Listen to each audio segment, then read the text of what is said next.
All right, Carson. So let's just start. Go ahead and introduce yourself. Tell us who you are and what you do.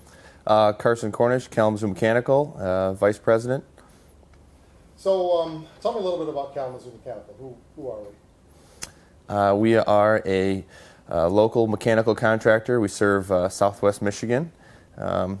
We do commercial HVAC, plumbing, pipe fitting, sheet metal, refrigeration. We have a few different departments. We have a installation, and then we also have a service department. And they... I'm You're good. Okay. We're just getting loosened up here.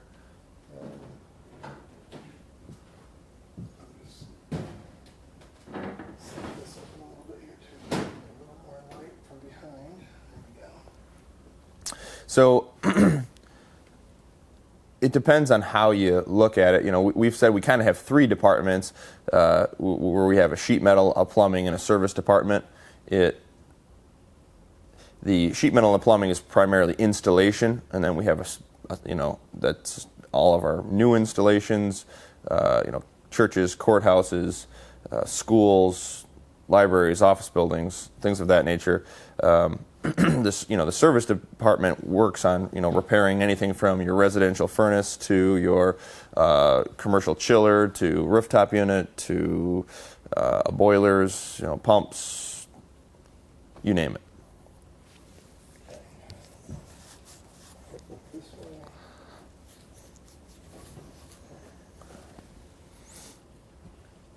I guess a little bit more about us is, my dad started the business in 1985.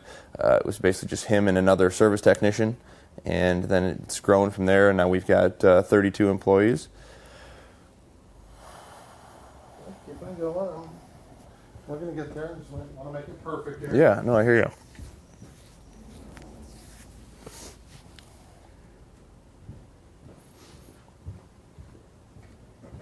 So, we started primarily as a service business, and then we grew to doing more installations. It was primarily, sheet metal and HVAC installation, and then it grew to more where we added plumbing, pipe fitting,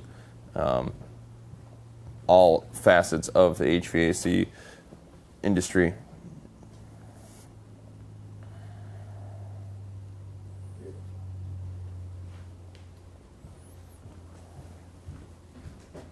It's just the smallest little thing.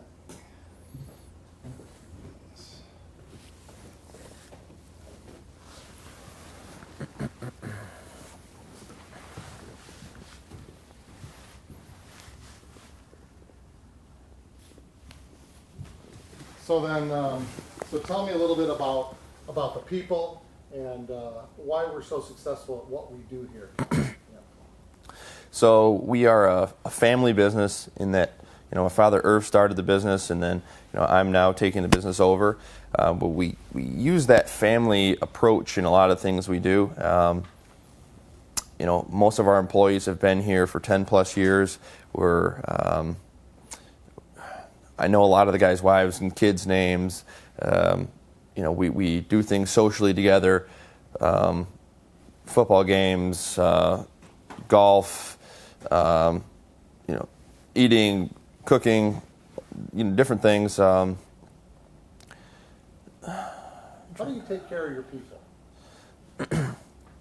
Well, I try to take care of them the best as I can, from a financial standpoint, but also just try to do the little things as far as, if someone's, if they need to borrow a trailer for the weekend, we try to allow them to use that, one of our piece of equipment, a backhoe, things of that nature, we allow for that. I'm trying to think, how else we take care of them. Obviously we provide benefits. We provide a good 401k plan. We allow for continued education. So I guess it depends, professionally, personally, financially, we try to take care of them in all different ways, I guess. So what has the culture been like here? I think we're we're high performance in the sense that I give people a lot of responsibility. I want them to take things upon themselves, but by the same token, we like to have fun. We still like to laugh. We still like to be casual. We're not wearing suits and ties to work. We enjoy each other's company. We like to. We see each other as friends as well as coworkers. I mean, there's certain people that I'm not as close with, but a lot of the folks, we're friends. So how does that translate then when you're working with your clientele?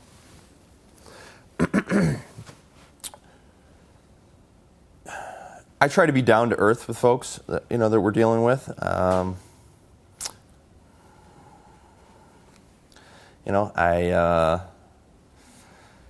Most of the people that we work with have worked with our employees for a long time, so they have a good rapport with them. For instance, one of our foremen's Josh.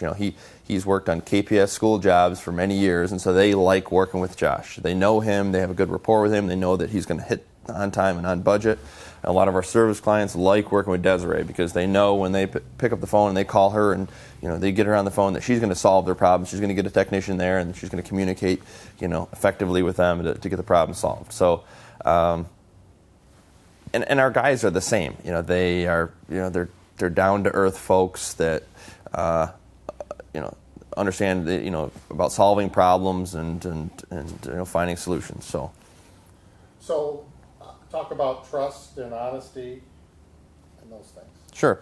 So when we bring new folks on, one of the things that I like to sit down and talk to them about is trust and honesty, and more than just from a surface level of people being accurate with their time reporting or other things like that.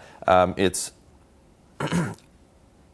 I'm going to be honest with you in the sense that I'm going to be able to have a hard conversation with you to try to get you to meet your goals. So if you're not hitting the mark in one area or another, then I'm going to be able to have that conversation with you and talk to you about that. Same with trust. I want to instill trust in our staff, and I want that to come back to me.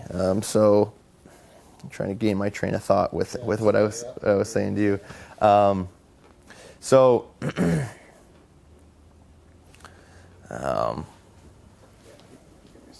think here.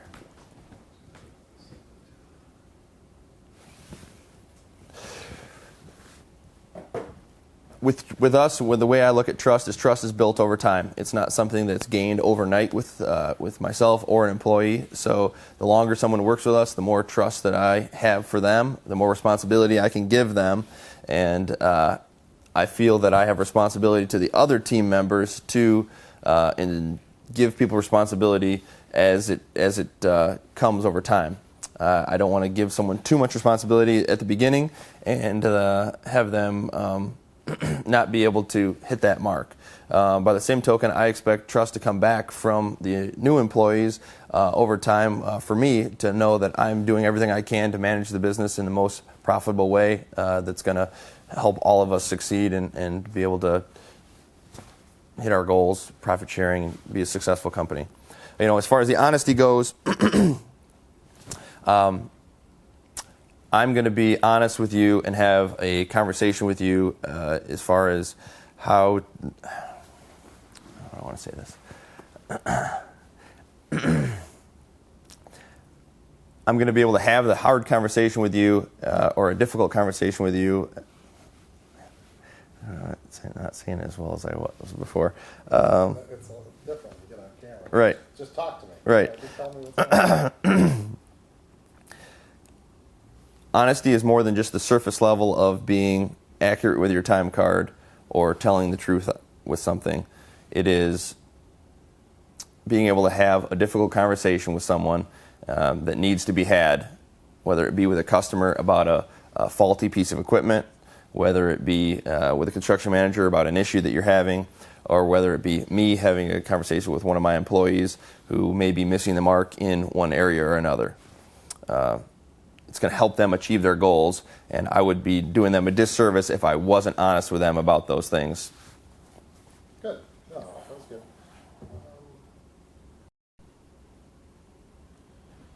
So then as it,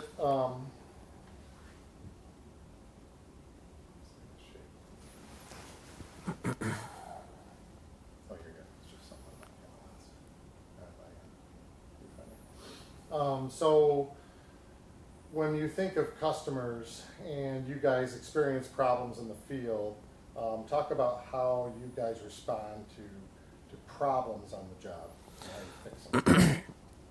Something I've been trying to work on more is asking more questions, just trying to gather all the information, just because on a lot of the things we do, it's hard to get, a tangible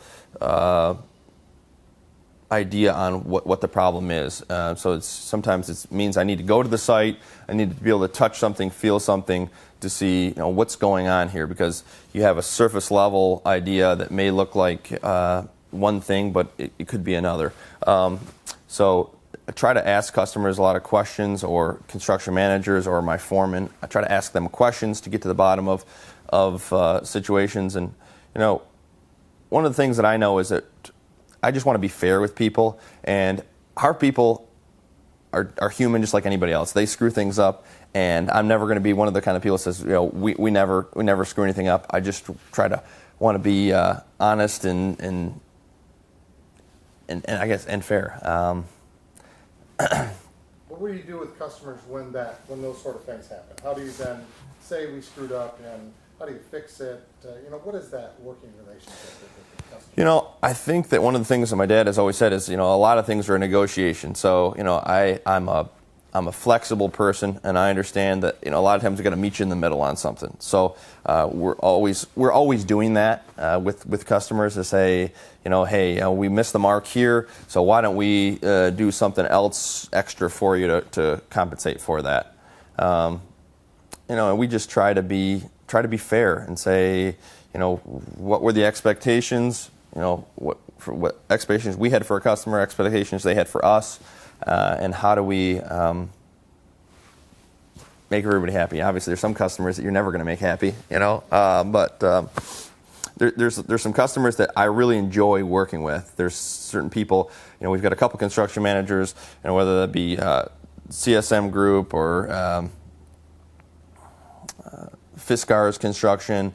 We've got some good clients, just business type clients, Bronson Hospital, that we just enjoy working with because they're fair. They're down to earth people that I can have a conversation with and say, hey, this didn't go right.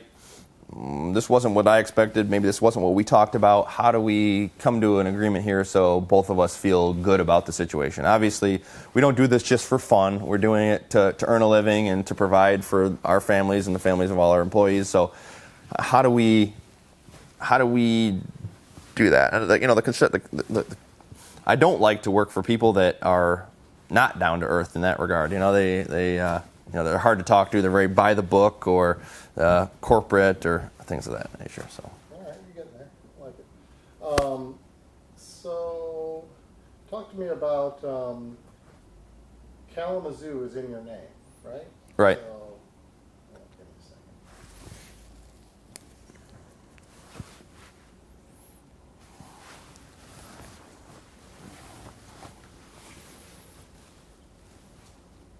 Throw the dog in there too. So Kalamazoo's in your name. I mean, you're here in Kalamazoo. You're working. Talk to me about working for the people of Kalamazoo. Sure. So our main area of service is from basically Kalamazoo to the lakeshore, and then from Kalamazoo to the Indiana border, Kalamazoo to Ann Arbor area, and then up towards Grand Rapids. That's our main area of focus. We have done jobs outside those areas in the past, but for the most part, that's our niche area. We're a Midwestern company, but we've got a little bit of a New York flair just because that's where my dad came from. So that gives us a sense of urgency in everything we do. But for the most part, most of our employees were born and raised around here. We've brought a few people in recently over the last few years just from other areas such as New York or California, just because we've had to go outside our area to get new talent because the industry's been so good around here the last few years. Yeah, so a little more about Kalamazoo, because, again, it's in your name. Right. So just keep on talking about that a little bit, about your appreciation for what this community is and who you serve. So one of the things I like about Kalamazoo is just the fact that it is a blue-collar area. Yes, we have some large corporations, Bronson, Stryker, Pfizer, But I like working here because a lot of people are similar to us.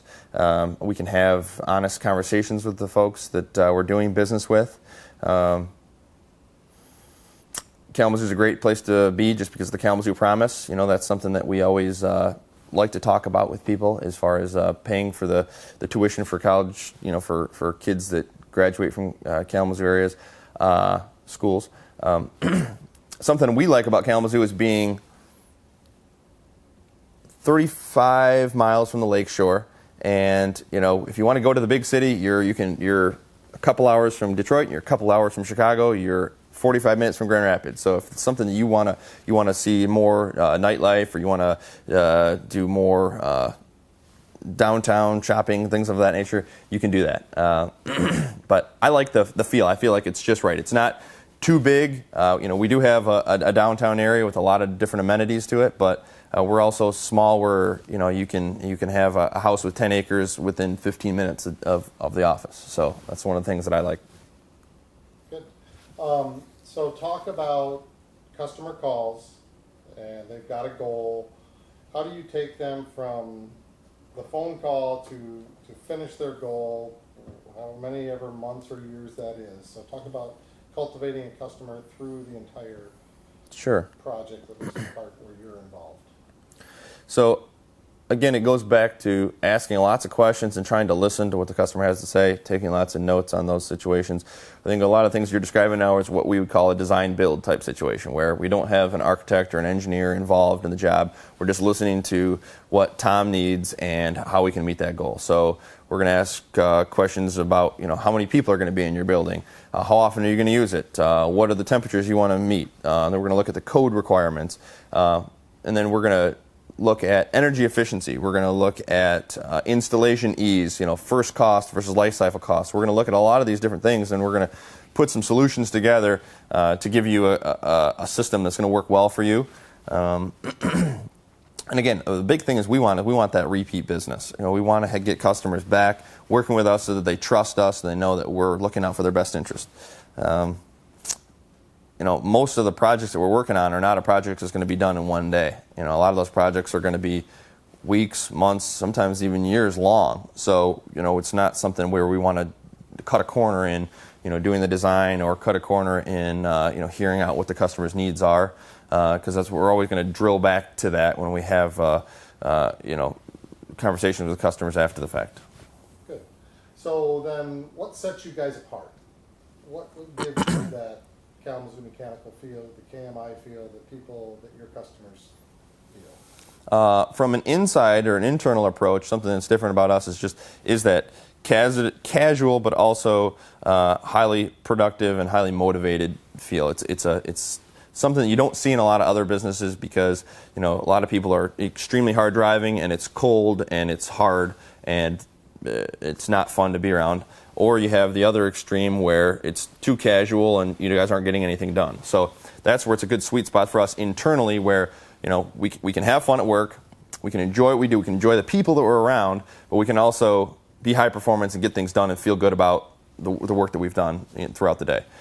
From a customer standpoint, something that a lot of people like about us is, we can be competitive in our pricing just because of the lean structure that we have here. So, with 32, 33 employees, we don't have massive overhead like a lot of companies do. So we feel like we can be competitive with our pricing.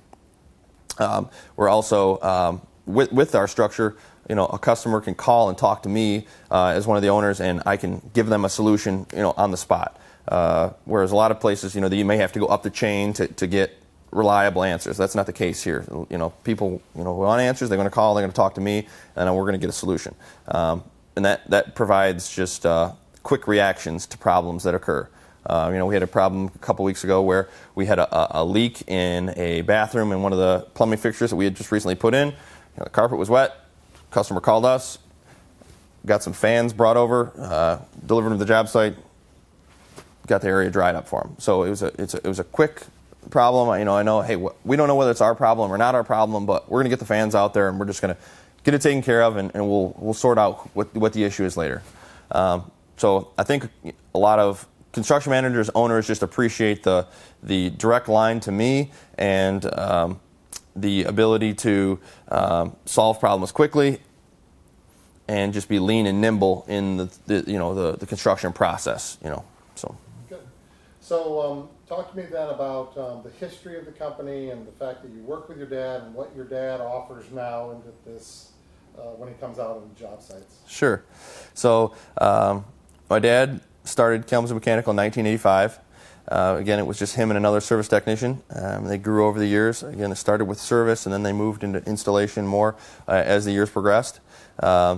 Now Irv is in a role of primarily mentoring. He mentored me a lot over the years, and now he's mentoring a lot of our new technicians. He's giving us any kind of mentoring or consulting services we need, but he's just instilled that sense of urgency, accountability, and credibility. I mean, those are huge for him. He's not going to ever do anything halfway. If his name's on it, it's going to be done right.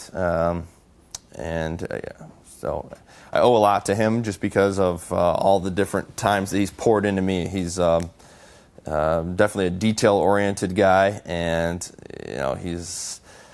it's just been like that since I was a kid. I remember a time that I was supposed to be washing and waxing his truck, and I had washed the truck the day before, and I went to wax the truck the next day, and that wasn't going to fly with him.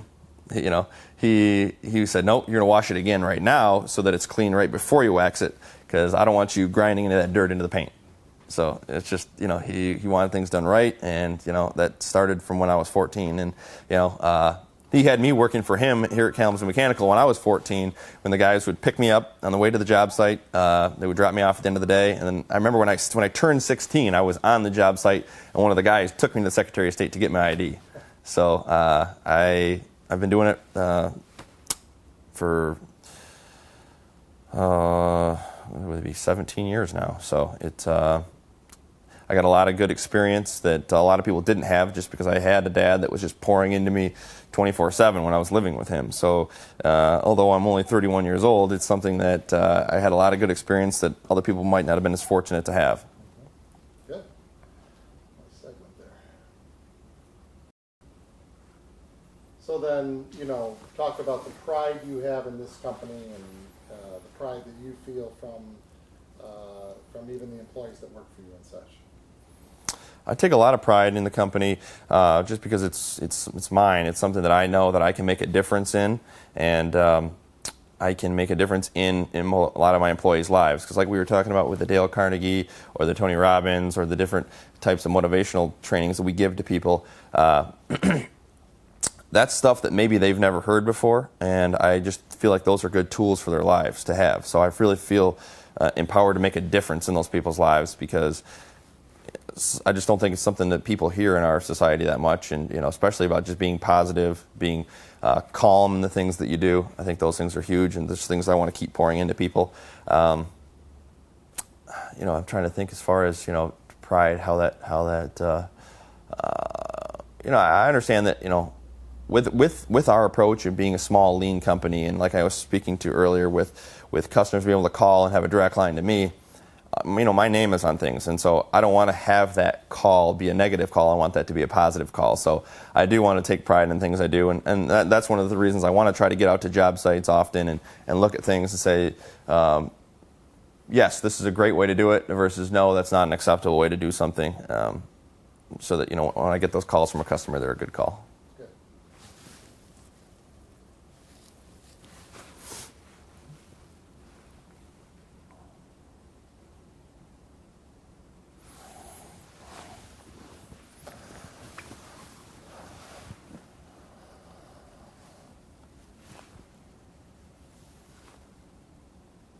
So, where are we headed in the future with Kalamazoo Mechanical? Well, some of the hot buttons in the industry right now are obviously energy efficiency. Customers want to have equipment that's energy efficient. They want to work with a company that is going to be here for the long run, and that's us. They want to know that we care about things such as being sustainable in the things that we're doing for the environment. They want to know that we treat our employees fairly.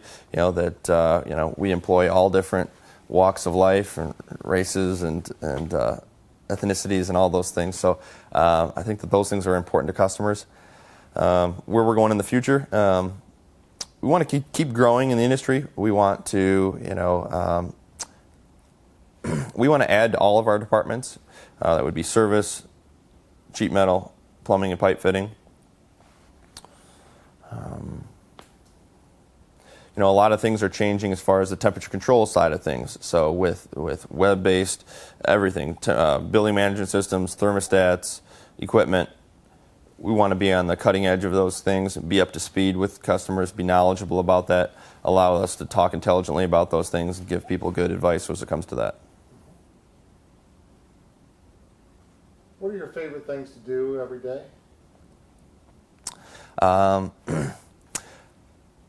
From a work perspective, I enjoy bidding work. I enjoy doing an estimate, thinking about how I can do a job the most efficiently as possible, which is counterintuitive to how a lot of people want us to look at things, which is, hey, look at it as the worst possible way. But I prefer to look at a job from a creative approach and say, what's the best way that this can go about? What's the best piece of equipment we can use to make this job go smoothly and efficiently?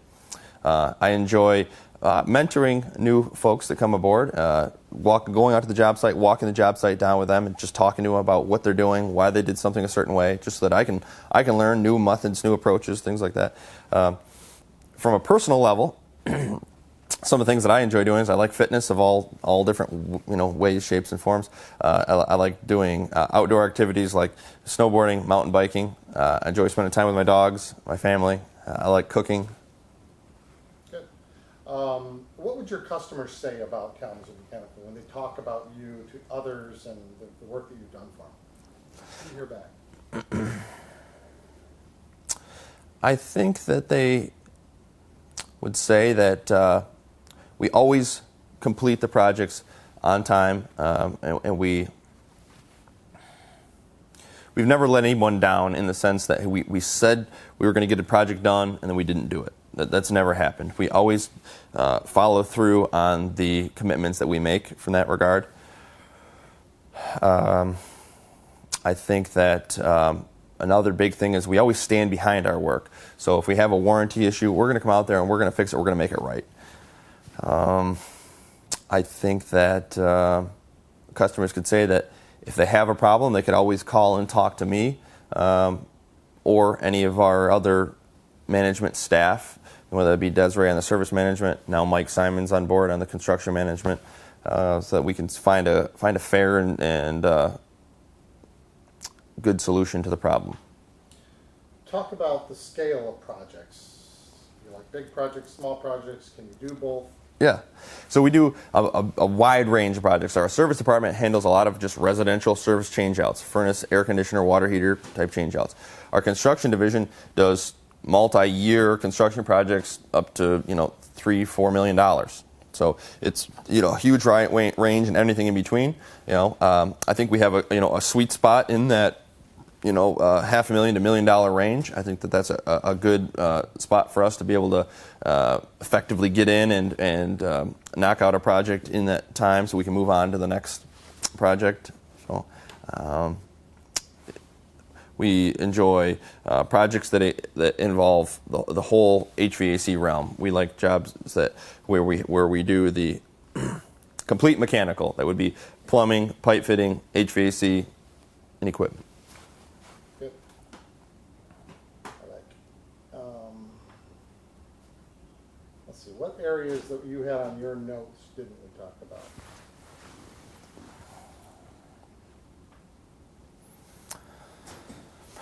When new employees come to work for us, I like to put them through an orientation. Some of the things that we talk about on there are just some of our thoughts on how we operate our business, which is being, very lean and efficient, meaning that we don't have tons of overhead. We don't have middle management and upper management and executive management. We have, myself, Mike, Desiree, and we have a lot of our installers and service technicians. So basically one of the things I talk to people about is just being a accountable and credible in the things that they do, because we don't have all this management coming by and checking and rechecking people's work. So that's something that I hope people take a sense of accountability towards in the things that they do, because we're giving them so much responsibility to check their own work and make sure things are done properly. We also talk about efficiency in the things we do. We try to maximize our efficiency, because again, we don't have all this management to come through and throw extra guys at things, and so we try to be as efficient as we can by looking at a job and saying, okay, what's the best means and methods to it? What's the best materials for it? What's the best manpower situation for it? So we just try to be as efficient as we can. We talk about wearing multiple hats. So it means everybody pitching in to doing different tasks that maybe they're not used to doing, but we're going to all pitch in to get a job done. If we need to stay a little late, we're going to do that. If we're going to start a little early, we're going to do that. But again, it just comes down to being lean and doing everything we need to do to get the jobs done. What are the things that we talk about? I have my list with me at the moment.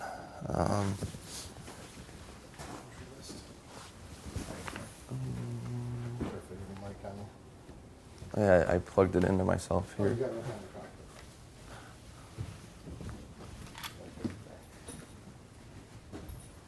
Maybe I put it in this. Okay, dogs. Oh, easy now. You all right, Frank? Got it up on my computer here. I'll breeze through it real quick for you. So make sure you got it in your... Okay, you're good. But something else that's very important to us in the construction industry is safety in everything that we do. We know that we need to keep our employees safe in their day-to-day, especially now with the new COVID PPE procedures. We know that if our employees don't work safely, they're not going to go home to their families in the same way that they came to work every day. Get over there. Come on, sit down. Come on, up. Thank you. God, fat ass.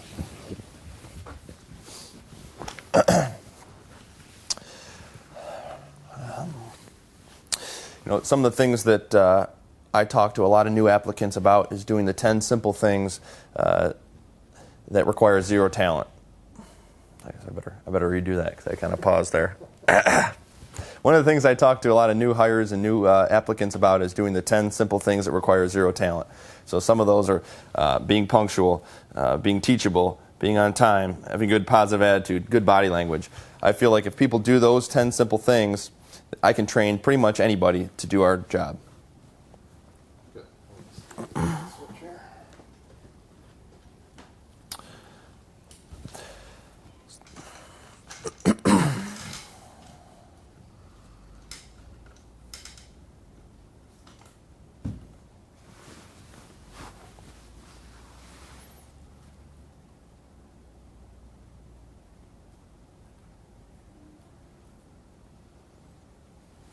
So when you talk about those 10 simple things, just kind of reel off a few of them.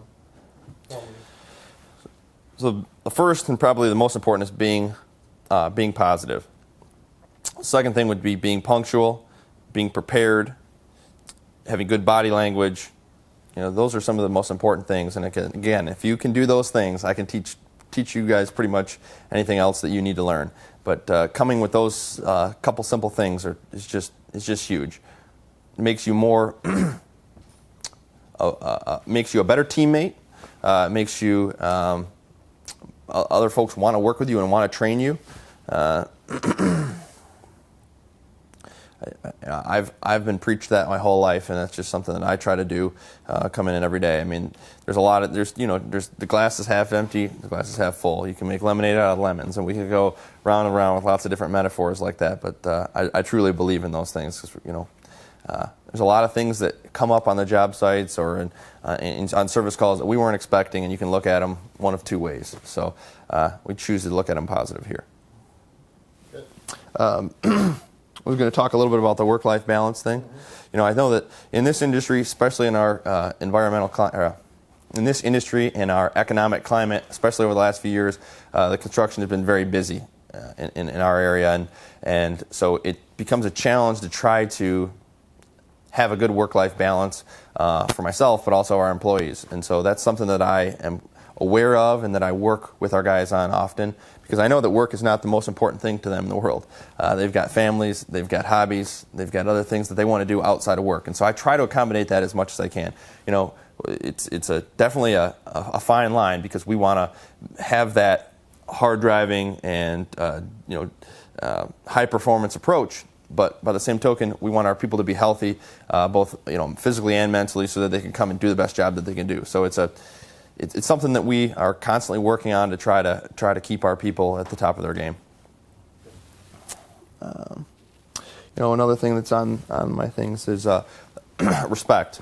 Something that I always give to our employees. They know that I'm going to respect them on the jobs. I'm going to treat them. What's the word I'm looking for? I'm not going to swear at them. You're not going to be sweared at Kalamazoo Mechanical. Depends. You're right. Yeah, it depends.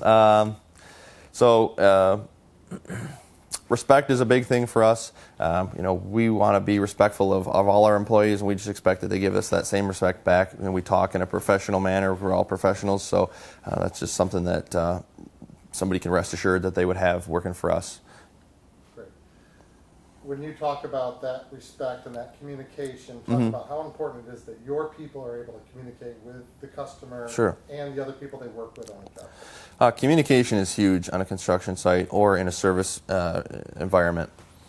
And that's one of the reasons why we invest in Dale Carnegie training for a lot of our employees, just because it's something I don't think a lot of people have heard before. And I think that there's so many different things that are hard to see and touch and feel. There's so many different things that go into construction that a lot of people don't know. So being able to articulate those things in a positive way and in an accurate way is very important. I'm trying to think. Tell me how you approach costs, and how do you keep costs down for yourselves and for the customer? So when we do an estimate for a job, we fill out a budget, and that as we go through the process of ordering all the materials, it's a good check of how was our budget, how were the costs allocated when we did the bid. As we go through the construction process and the costs start coming in, we continually, every month, we analyze those costs and we say, how did we do on the estimate versus the actual? And, again, it comes back to being able to have those honest and difficult conversations, whether it be with our customer or whether it be with our employees, to say, hey, are we being a good steward of the customer's money?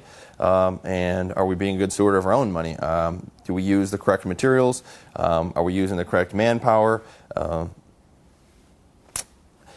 Occasionally we have to have those discussions with customers when the costs escalate above what we had originally talked about, and we want to be fair with people. We want to say, hey, this is exactly how we bid the project, or no, we've had some changes, and now we would like to discuss the costs and say how do we adjust these things.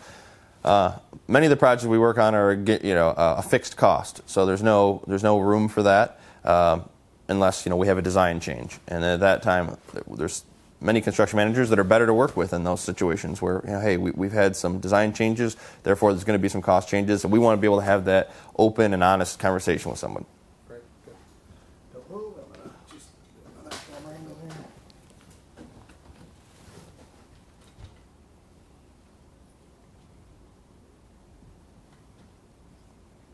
I'll just talk towards the camera there for me.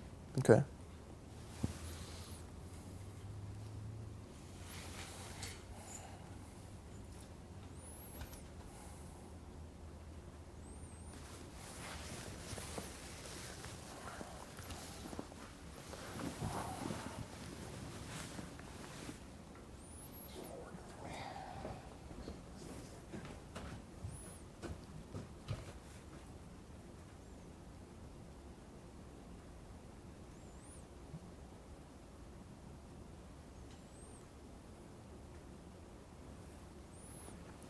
One of the things, are they still going? Yeah, give me a second. There you go. Okay, go ahead. One of the things that I've been focusing more on lately is trying to get out to the job sites more and just have conversations with people, because so often it comes across in the construction industry now where everything is email or everything is text. And so I think that that's something that we really have to keep our eyes on, is not losing that personal touch with people, because, so many things get lost in context over the email. And so that's one of the things that I really do try to work on, and have conversations with people, and and that's holding myself accountable. It also holds other people accountable, and I think that that's very important, and it's something that so easily just gets lost sight of today. Absolutely. What are some of the funny things that have happened through your career with Kalamazoo Mechanical? I wasn't prepared for that one. I think that in general, most of our guys get along pretty well, and so that they can have fun on the job sites. Whether that just be listen to the radio or cracking jokes with each other, and they spend a lot of times more time with their coworkers than they do with their families at home. So, again, a lot of our guys have worked together for many years, and we have a lot of sayings that have come down over the years that somebody said to somebody 10 years ago, and so now they're re-saying it. One of them comes to mind is our guy Santiago that you worked with at Van Buren a few weeks ago. He's a foreman. He's been with us for, I think, 8 or 9 years. And when he was told, when he first started working for us, the foreman that he was working under always used to repeat to him, "I told Irv I want no more rookies," and he sends me you. So that's one of those things that Santiago always brings up now when every time he gets a new guy, it's always a joke. "Hey, I thought I told Carson no more rookies." So it's just something we always get a good laugh over. And I'm trying to think of different types of situations. I mean, I'm trying to think of other situations that we've had over the years that have been. That's okay. We can come back to that. I'm going to have you introduce yourself again, and say who you are and what you do. Carson Cornish, Vice President, Kalamazoo Mechanical. A little more, like I'm Carson Cornish. Give me a little more flavor to it. Okay, I'm Carson Cornish, Vice President, Kalamazoo Mechanical. Yeah, that's good. I'm going to do that again. Go ahead. Carson Cornish, Vice President, Kalamazoo Mechanical. Same thing. I'm trying to think if I should cross my legs or not. Carson Cornish, Vice President, Kalamazoo Mechanical. Introduce yourself with I'm again. We'll make sure Oh. you say that. I'm Carson Cornish, Vice President, Kalamazoo Mechanical. One more time. I'm Carson Cornish, Vice President, Kalamazoo Mechanical.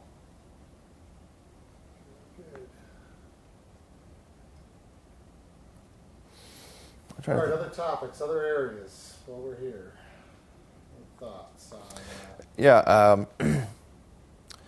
So a little bit more about the history of us. So Irv started the business in 1985. He was working out of downtown Kalamazoo out of a small building that he was renting. 1988, he built our first shop addition across the street. It was just a 40 by 80 pole barn, and there was an old house in the location that we're in now. In the late 90s, he added an addition to that barn, which is another 40 by 80 barn. And then they operated out of the two barns or shops that were our fabrication shops for 25, 30 years. Our office was always this, basically an old farmhouse here. And then in 2017, we kind of got to thinking that, hey, we've outgrown things. We want a new facility that we can continue to grow with. So we built this building. It was a 10,000 square foot mixed-use building. So we have a shop on 7,500 square feet, and we have office on 2,500 square feet. It's a 2-level office. We've got a lot of room to grow. We worked out of a small office trailer while the house was demolished and this building was being built. So that was a challenging time for have 6 office staff in the small office trailer during that time. But we built it in one summer, and we moved in November of 2018. And we've been in here, and we've been just all the different positives and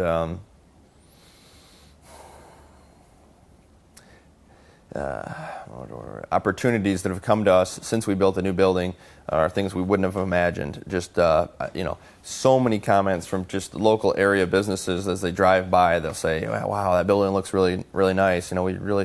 We didn't even recognize the place. We didn't. Is this still the same business? So, same with new talent coming in. I mean, people like to work in a building that's new and it's modern, that's comfortable.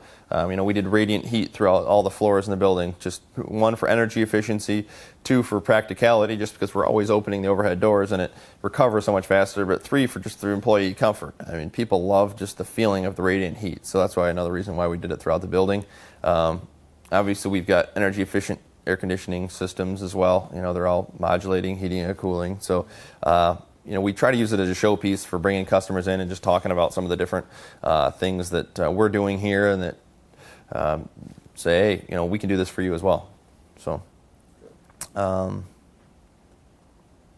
things. We primarily use this shop area as storage space, and we also have room for an addition in the future, which allows us, we have 10,000 square feet of parking lot back behind our building, which allows for future expansion. We also have a truck dock now that we can take larger deliveries with. We wanted to do that for a few different reasons, but one of them was that on a lot of the job types, they're asking for right-on-time deliveries now, and that becomes so challenging when dealing with trucking companies that you're not directly contracted with. So we're taking more deliveries here, allows us to have our shop staff make the deliveries to the job site right on time when things are needed. Some of the other investments we made this year is we put a new server in to handle our IT needs and all the needs of our employees, and we put a lot into IT, as far as laptops, tablets, smartphones, cloud-based services for all our employees. We just feel like that makes people so much more productive nowadays. So, we spend tons of money every year in technology and just trying to make ourselves as cutting edge as we can, just because, again, we pour so much into people. We give them so much responsibility that I don't want them to be hindered by something as small as a slow tablet or an old laptop or a smartphone that doesn't work. So we put a lot into that. The other things from a technology standpoint is we bought a new plotter this year, so we print all our own drawings here for the people who still want to see the hard copies of things. What else? Talk about quality of the products that you put into the buildings you work on. So we install most of the major equipment brands: York, Train, Carrier, Dakin, Lochinvar, Airco, B&G, Grundfos, just to name a few. Most of those brands are universally accepted from local engineers, architects, construction managers. They're typically what's spec'd, and we've had to get certified in many of those brands over the years, just because most brands are going to require you to be installing and maintaining them as a certified contractor. As far as the quality and the workmanship that we do, we know that the customers that we work with are demanding, so they're not going to allow us to put something in that's not top-notch quality. We're going to end up having to redo it later. So we try to do it right the first time every time, because it doesn't pay to do things twice. Tell me about the crane and getting things on top, buildings falling in line with safety, right. Stuff like that. So. Sure. In many of the projects we work on, we are required to use heavy equipment to hoist our equipment into place, rig our equipment into place, roll it, whatever it takes. So that uses cranes, forklifts, articulating boom lifts, four-wheel drive scissor lifts, regular scissor lifts, many different pieces of equipment. So safety is huge with those things. It also presents a scheduling opportunity for us to hit things perfectly, where we're coordinating our trucking deliveries with our equipment deliveries, and also having our correct offloading equipment on site, so that we can take things directly off of a delivery truck and put them into place on the job sites. And that is it's a major challenge for our project management teams, something because they all have different contractual lines, so we might have a contract with Trane to provide the rooftop units, who then Trane has a contract with a trucking company to deliver it, and then we might have a separate contract with a rigging contractor to unload it. So there's a lot of coordination that goes into that, and it's challenging, but when it works smoothly, it definitely saves a lot of time and money. So that's something that we work hard on. With cranes and equipment of all different sizes. So when we did Jackson Schools a few years ago, we had to bring in one of the largest cranes in the state. It was a 365-ton crane. It set a 25,000 CFM rooftop unit, 160 feet in to a school that fed the auditorium. And it's one of the pictures we actually have up downstairs in our office. We like to showcase some of the work we've done. So we're used to working with small sign trucks to massive cranes that need other cranes just to set them up. So we've worked a lot of different opportunities. Also on Meijer stores, what we've done in the past, we actually use a helicopter to set our equipment, just because, again, the amount of time and energy it would take to set up a crane so many times around a store as big as a Meijer's, it was more cost effective to use the helicopter. So invite customers to take a look at you. What do you say to customers that should consider, giving you guys a chance?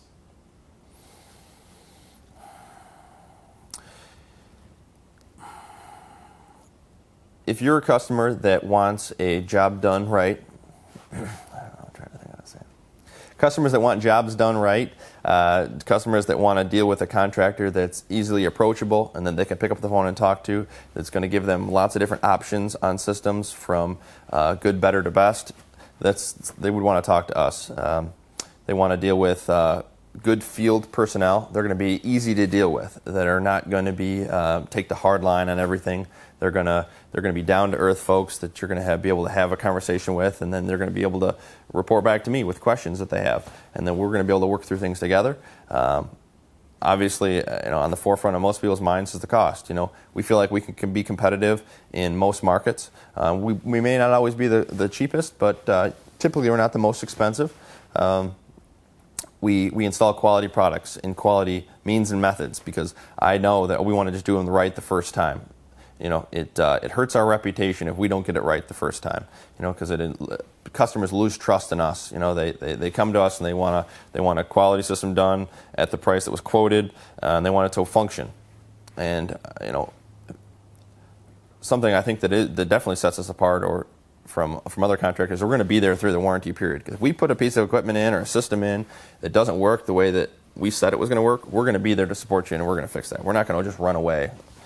We're not the kind of contractor that just installs the system and you just never hear from us again. That's one of the reasons why we have the service department, is there to be there to support customers, and we want to sell them on the maintenance contract as well. So we want to be there maintaining their equipment so we know that it works correctly over time. How rewarding is it to drive through Kalamazoo, and how often do you see buildings and projects that you've worked on? Yeah, constantly. That's one of my favorite things to do is, when I'm driving around town, I say, hey, we did this job, we did this job, we did this job. That's fun. And, if you look at, restaurants, courthouses, office buildings, schools, churches, I can drive through Kalamazoo and see all those buildings that we've done over the past 35 years. Good. I like it. We can keep going if you have more to say, but I'm happy with what I got. I'd love to see the dogs jump on me. Stella, come here. Come here. Come here. Are you lazy now? Come on. Hi, Frank. Hey, you guys. Hey. We're a pretty easygoing company around here. Dogs come in to work with us, not just my dogs, but some of the employees' dogs as well. We like animals, and we want it to be an easy place to work and, just have fun. I think that, I don't know. I like dogs, so as long as people's dogs behave, they can bring them into work. That goes for the office staff anyway. I don't know. I guess we did have you were talking about funny stories. Something that what was funny was we were doing a job back in 2008 when the economy was in the tank, and we were working on a job. We took we did many church jobs out of state. So we were working in Baltimore, Maryland on a large church project, and so myself and a few of the other technicians, we went out to the job, and one of the guys was a single guy and he didn't have anybody to look after his dog, so the dog came along with us, and he came to the job site every day. And granted, a lot of those church jobs were pretty laid back and that, but you know, we definitely had a company mascot. It was a husky for a little while, so that was fun. You know, some of the other trades didn't know what to think, but you know, it made being away from home a little bit better.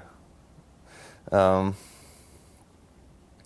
other things do we want to talk about? And we can talk about the fact that you know, we recently just updated our logo.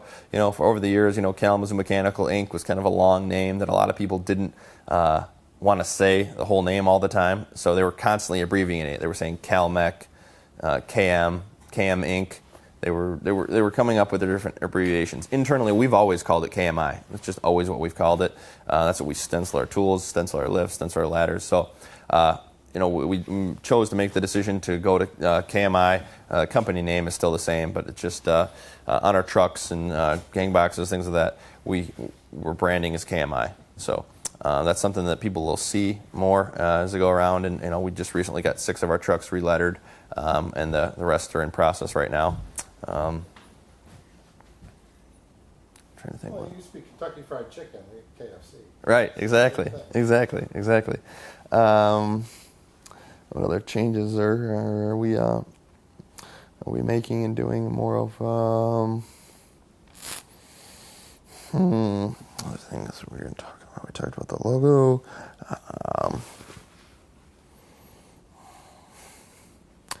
You know, I would just say that you know, from a recruiting and hiring standpoint, we always want new talent. We always want. I would never say that I'm not hiring. You know, if someone, if the right person came along, we always feel like we could find a home for them here. I never want to turn down good talent because I didn't have a place for them here. So I really feel that, you know, having the right people is paramount. You know, we've had people hired, apply that we didn't know exactly where they were going to fit, but we brought them on and they had the right attitude, so they found their way into a great position, and I think that's huge. You know, we've had people that were from other trades, whether that be electrical, whether that be from structural, whether that be from carpentry, that came aboard, and then we taught them some of the skills they needed for the HVAC, plumbing, pipe fitting trades, and they had the raw materials needed to become, you know, great pipe fitters, plumbers, HVAC techs. You know, I'm trying to think.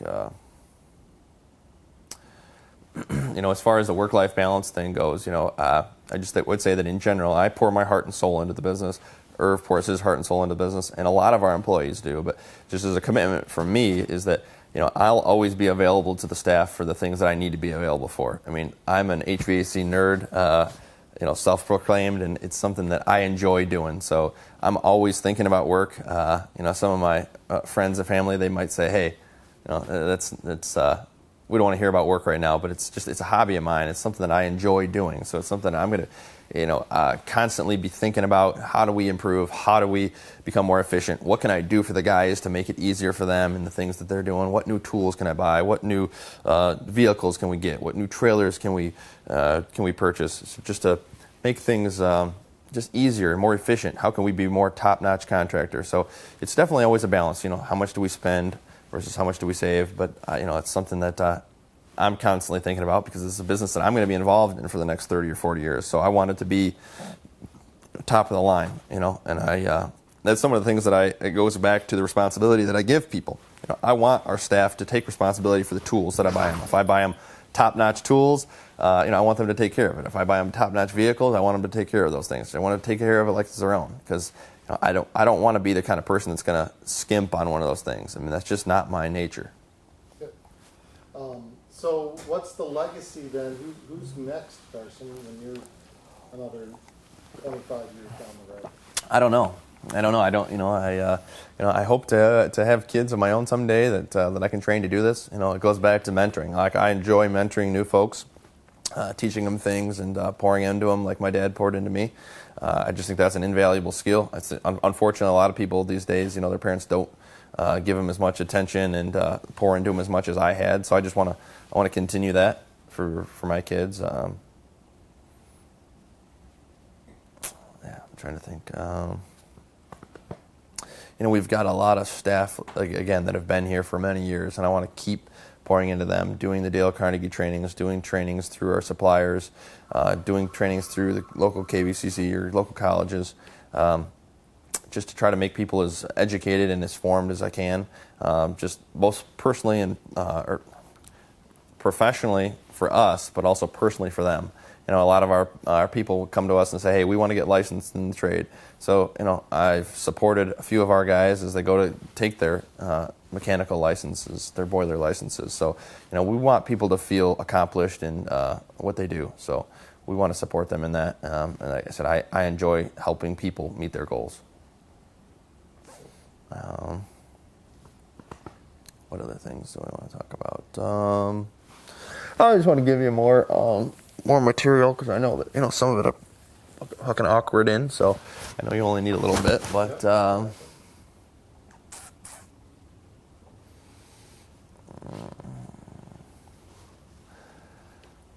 trying to think from a recruiting standpoint, whether it be for new employees or for customers that are not where we're auditioning for, or customers that are vetting us. What's your advice for 16-year-old kids these days? Oh man, I think getting in the trades is great. Like a lot of kids, they're preached now. Hey, you got to go to college. And I think that as a 16-year-old kid, I would definitely advise kids they should check out a trade. I mean, even if it's not HVAC, but I think HVAC is a great trade. One of the Irv's things that he's always said to me is, if you learn HVAC, you can get a job anywhere in the world. Because if they don't need heating, they need cooling. If they don't need cooling, they need refrigeration. So there's a need for that anywhere in the world. A lot of the training that you can get in this profession is on-the-job training, so you can save yourself a lot of money on college debt. And then within 5 years, people could be making just as much as anyone who got a 4-year degree, but you're going to be 4 years ahead, and you're not going to have the debt. So I think it's a great opportunity for young people, especially too, and if they come with those 10 simple things, we're going to pour into them, we're going to teach them. So I just ask they come with the right raw materials there, and we'll mold them into who we want them to be. Talk about those 10 simple things again. So off the top of my head, being positive, being teachable, being prepared, being punctual. Those are just invaluable things, because it just makes people want to pour into you. So if you've got a foreman working with a young kid, and every day he's on time, every day he's asking questions, he's writing notes down, he's coming prepared with his tools, he's coming prepared with water and a lunch, so he's not running to the gas station every 5 minutes to get something. They're going to say, man, that kid makes my life easier. I want him out there. And that's one of the tools that I use to say, how is somebody doing? Do people ask for him to come back? Hey, send Johnny back working with me today, because he did a great job. He made my life easier. And that's one of the metrics that I use. And it's a simple thing, but if you're not being asked to come back, it's a sure sign that you're not going to be a good fit. That's something else that we do here at KMI, is we do a fit test for a lot of people, so that we bring them on board and we say, hey, we want you to work for us for a week, and we see how you fit in with the crew, how you fit in with our culture, and it gives us a lot better idea of what the skills are. Because I sit across the table from a lot of people and they tell me, yeah, I'm a journeyman, or I'm a foreman level guy, or I'm an apprentice level guy, and it's like, what that might mean to you might be different than me. So that's something that we really try to push for, if at all possible, when we know that's not possible with everybody, but especially people that are going to travel across the country to come and work for us. Is we always say, hey, can we do a fit test for a week, just to give you guys a try? And because it's an investment for both of us. I mean, I spend a lot of time into interviewing people, vetting them, doing the drug testing, doing the personality testing, doing those things. And we understand that people they might be uprooting their family, uprooting themselves, buying, living, housing, all those kinds of things to come and work for us. So it's like, let's make sure that we're making the right investment. So if it's just an extra week, I definitely think it's worth it. Yeah, for sure. Shit, we just did one last week for a guy who moved out here from New York State. He actually worked for us for 2 weeks. We gave him, obviously we compensated him for that. We gave him food. He was going over to some of the guys' houses for dinner, just trying to get a feel for things. I mean, it's not everybody's going to fit in everywhere, and everybody, has different expectations on things. This is not a big corporation. We don't send you a memo about, a new policy. We're going to talk about it. We're going to have a cookout. We're going to go over things. You want to talk about society now, COVID at all? The way things. Yeah, sure. You guys have things? So, we were fortunate enough during the COVID pandemic to be considered an essential contractor. We do HVAC for medical facilities, restaurants, other businesses that were able to remain open. So we had to be there to provide, service for heating hot water. We had done 2 Bronson hospital projects that they had said, hey, they want to get these going so that, if the pandemic doesn't stop as soon as we thought, it's going to provide other areas for the overflow for the hospital. So we were very fortunate in that. Our business did suffer because, many of the jobs were closed, but luckily we were able to stay viable and continue working, thanks to a lot of our employees that took the brave step to continue working, because we know that during that time it was scary for a lot of people, and it's a fine line. And when we have customers saying, we need you guys, we need you to work, and balancing that with the guys that say, well, I'm scared, I don't want to get it, I don't want my family to get sick. So it was just definitely a challenging time. But one of the things that we did was we just went over the top with a PPE. We were buying gallons upon gallons of sanitizer from local distilleries. We're buying gloves by the case. We're buying glasses and masks by the case as well. We had some of our employees' wives making masks for our guys with replaceable filters in them.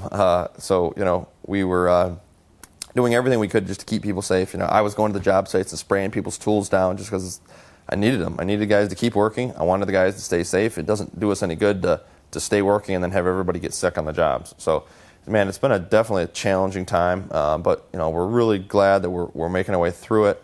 A lot of the policies and procedures are going to stay in place. As far as having the masks, having the gloves, having the the different disinfecting sprays. I think those are going to be with us for a long time. So it's just a different way of going about things, but. We're fortunate that we had a lot of projects that were already under contract during that, so that we've come out of this extremely busy, extremely profitable on these jobs. So we just want to continue with those jobs now, and I think we've got a great outlook for the next 6 months. So we want to just keep it going. Good. I like that. It was nice. Glad we thought of that. What else?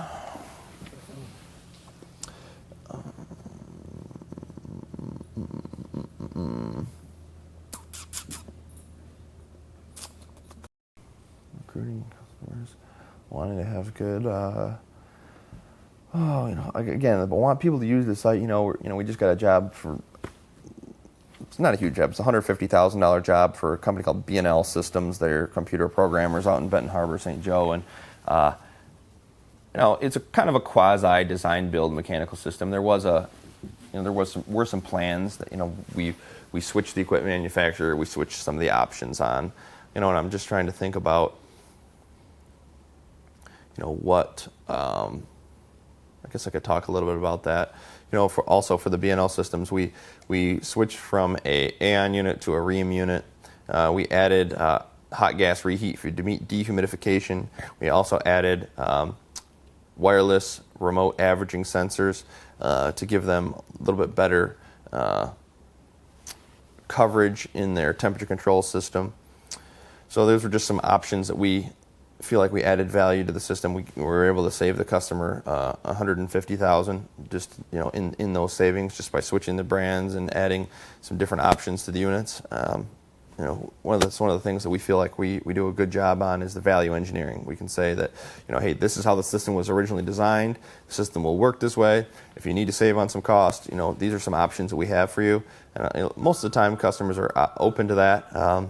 We never want to save on cost to create more headaches in the future. So it's definitely a delicate balance, but something that we end up talking to a lot of customers about. I'm just trying to think about, like I said, that BNL systems, it's a job where, they don't know me from Adam. And I just want them to be able to have an idea of, who we are and what we do. And it's one of the reasons. Another thing, going back to, you were talking about, we were talking about IT.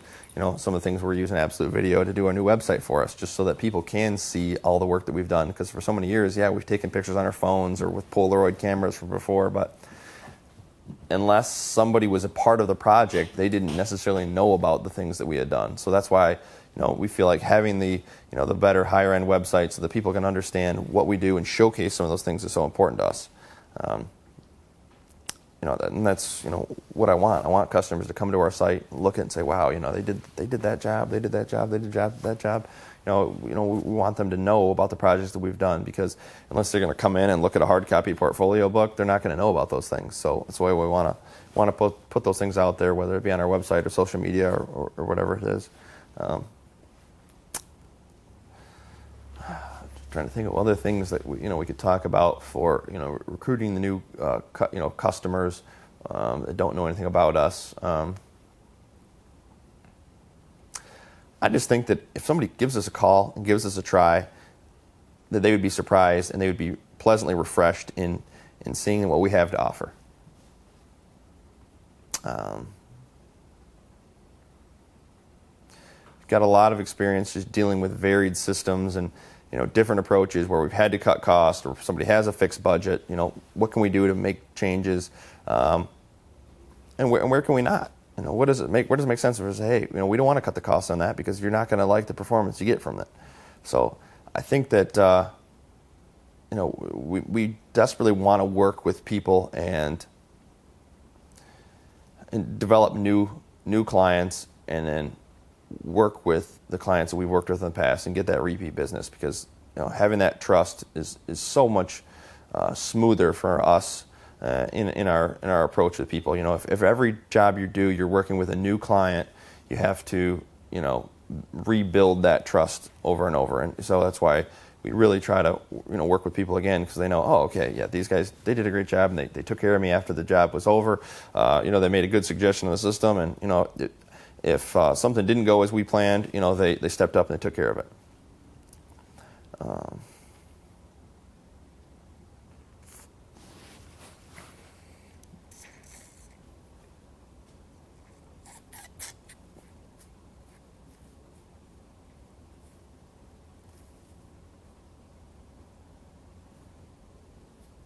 Regarding our website, one of the things that we're doing is we're getting the portraits taken for all the employees, and so I feel like a lot of customers will call and talk to us on the phone, or again they'll be behind the computer doing emails, and so I think it's important that the customers get to see who they're talking to on the phone, and that's the purpose of that.